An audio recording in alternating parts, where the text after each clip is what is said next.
पाकिस्तान और इंडिया एक मरतबा फिर क्रिकेट T20 वर्ल्ड कप में आमने सामने होंगे। ये एक ऐसा मैच है जिसका दोनों मुल्कों के शायकीन को बेताबी से इंतज़ार होता है। हम इस वक्त लाहौर में मौजूद हैं और ये Pakistani legendary leg spinner Abdul Qadir की क्रिकेट अकेडमी है। भारत और पाकिस्तान के बीच खिंची सरहद को जब जब खेल का मैदान लांघता है तब तब दोनों देशों के क्रिकेट के नए चैंपियंस और नए रिकॉर्ड्स सामने उभर कर आते हैं। ऐसे में पाकिस्तान के क्रिकेट प्रेमी बन जाते हैं भारत के उम्दा खिलाड़ियों के मुरीद, तो वहीं भारत के क्रिकेट प्रेमियों का राबता पाकिस्तान के बेहतरीन खिलाड़ियों के साथ होता है। और हम दिल्ली के BSC क्रिकेट अकेडमी पहुंच चुके हैं, जहां पर भारतीय फैंस से ये जानने की कोशिश करेंगे कि वो बने किस पाकिस्तानी खिलाड़ी के मुरीद।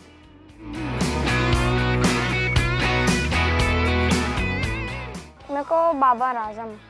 बाबर आजम क्यों पसंद है? क्या वो ऐसे पटाके मतलब कि बॉलरों के छक्के छुड़ा देता है, ऐसी मज़ेदार बैटिंग करता है ना, क्या ही बताऊं। बैट्समैन जो इस टाइम करंटली पाकिस्तान का बैट्समैन है वो बहुत ही मतलब लाइक टेक्निकली बहुत स्ट्रॉन्ग बैट्समैन है बाबर आजम। मतलब लाइक हमें लगता है कि वो टक्कर दे सकता है सचिन को। He is technically very strong. Mohammad Aamir, क्योंकि उनसे उनकी इन स्विंगर बहुत अच्छी होती है और बैट्समैन से खेली नहीं जाती और वो आउट हो जाते हैं। यहाँ पर लड़के जो हैं वो इस वक्त क्रिकेट खेल रहे हैं। हम कोशिश करते हैं और उनसे जाकर बात करते हैं और उनसे पूछते हैं कि इंडिया की क्रिकेट टीम में उनका फेवरेट खिलाड़ी कौन है। विराट कोहली। And why? वो ओवरऑल एक बहुत अच्छे बैट्समैन है और उनकी टेक्निक भी अच्छी है, वो सिचुएशन वाइज भी खेलते हैं। विराट कोहली ऑब्वियसली, क्योंकि जिस तरह उसने कंसिस्टेंट परफॉर्मेंस की है इन द पास्ट और इंडियन टीम का कैप्टन होना एक मामूली बात नहीं। हार्दिक पांड्या वो इसलिए क्योंकि वो अच्छा बैट्समैन भी है, उसके पास हिट भी है, बॉलर भी है और साथ में उसका एटीट्यूड मुझे पसंद है।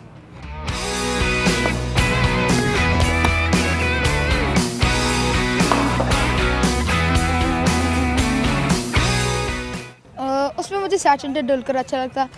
उसकी हाइट छोटी होती थी लेकिन वो ऐसे खेलता था जैसे वो बड़ा है। शोएब अख्तर, क्योंकि उनकी बॉलिंग वर्ल्ड की सबसे फास्टेस्ट बॉल भी कहलाई जाती है और उनकी बॉलिंग बहुत ही अच्छी होती है। सचिन तेंदुलकर। क्यों? सचिन तेंदुलकर जो था वो बहुत ज़्यादा स्कोर करता था, टेस्ट मैचेस के अंदर वो आउट नहीं होता था। एक बॉलर जो हम चुनेंगे वो है वासिम अकरम, क्योंकि उनका जान ही अलग था। बहुत ताकत लगाते थे। पाकिस्तान का एक बहुत पुराना क्रिकेटर है सकलेन मुश्ताक। वो ऑफ स्पिनर बहुत अच्छी ऑफ स्पिन डालते थे, लेकिन जो आज के टाइम में ऑफ स्पिनर की जो वेरिएशन मानी जाती है वो है दूसरा बॉल। वो सकलेन मुश्ताक ने जो इन्वेंट की थी। धोनी। और वो क्यों अच्छा लगता था? सर वो अच्छा कीपिंग करता था, बहुत अच्छी कीपिंग करता था। उनकी काफ़ी दिखता था पहले वीडियोस, यूट्यूब पे काफ़ी देखे होते वीडियोस। और अभी उनका IPL हुआ था, अभी भी खेल रहे हैं भाई।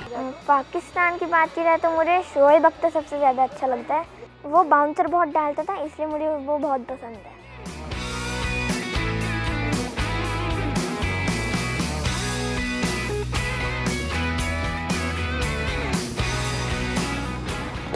बाबर आजम और रिजवान से एक्सपेक्ट किया जा रहा है, लेकिन फ़खर जमान भी बहुत अच्छी फॉर्म में है। अभी हमें मैच विनर कौन होगा उस दिन?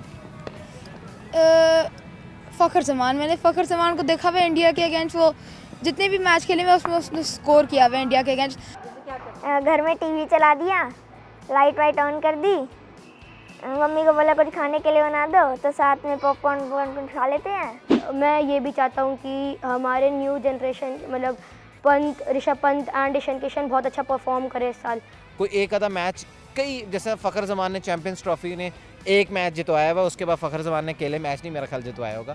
तो ये मेरा ख्याल है 4-5 प्लेयरों का कॉम्बिनेशन बनेगा तो मैच जीता जाएगा। अपनी तो जैसे तैसे थोड़ी ऐसे या वैसे कट जाएगी, आपका क्या होगा जनाबे अली। क्योंकि देखो 5 बार हुआ है T20 वर्ल्ड कप में मैच, 5 बार इंडिया जीती है, तो इस बार जैसे तैसे जीती जाएगी।